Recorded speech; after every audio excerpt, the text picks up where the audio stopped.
Hey there everyone, it's AJ Van Rixtel and it is time for another video. And in today's video, what I'm going to be doing is a bit of fan art from Wreck-It Ralph. Now, this year's seen loads of films come out so far. We've had the Avengers Infinity War, we've had Black Panther, we've got Deadpool 2, and even Jurassic World, which I'm not yet seen and I'm really excited to go see at some point this month. As what else is also coming out, we've got The Incredibles and Wreck-It Ralph 2. I watched Wreck-It Ralph and I really enjoyed it, and I thought I'd do a bit of a fan art for it. I just kind of like the two characters. One of them's quite obviously small, Vanellope, and then you've got Wreck-It Ralph, who's quite large as well. So I thought there'd be an interesting combination there. So to begin, what I did was I sketched the two characters out. I just used a reference image for these and then positioned them in a interesting sort of pose with Vanellope at the front and Ralph at the back, just because it would have been a bit harder to have drawn if Vanellope was at the back, seeing as then you won't be able to see her. Once I had done the sketches, I then moved on to the colour. I did a bit of a practice swash beforehand. I know he's using COPIC markers for this. I didn't quite get Vanellope's colour quite right, but I'm quite happy with how it turned out. I don't have a wide range of COPIC markers, so I couldn't really find the colour that I needed for that, but I'm again still quite happy of how the colours came out. The trickiest thing with the colours was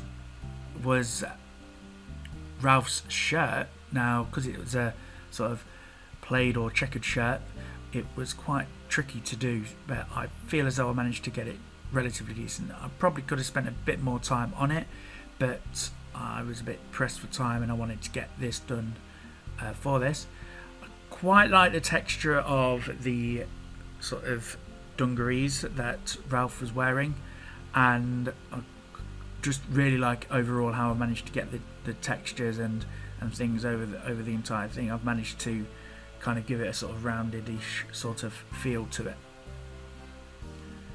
Once I'd done the colour, I then moved on to doing the outlines again, and I just went in with a bit of thicker outline, and also then applied some white ink to the edges just to make that pop out a little bit more.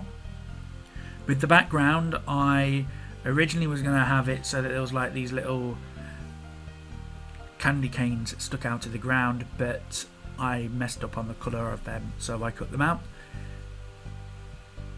And then after that, it was completed. It took about 2 hours for me to complete this piece, and I'm really happy with how it turned out. What I did to finish it was I cut round the edges of it just to have it sort of like a bit of a different way of showing that. I did that similar one with my Yoshi level up thing that I did a year or so ago for one of Jazza's challenges.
I'm really happy with how this turned out. I wish I kind of did spend a bit more time on it, but I really wanted to get a video out, and I'm still not very used to Copic markers, but I've managed to learn a bit about them and get used to them. So until next time, ta-ra!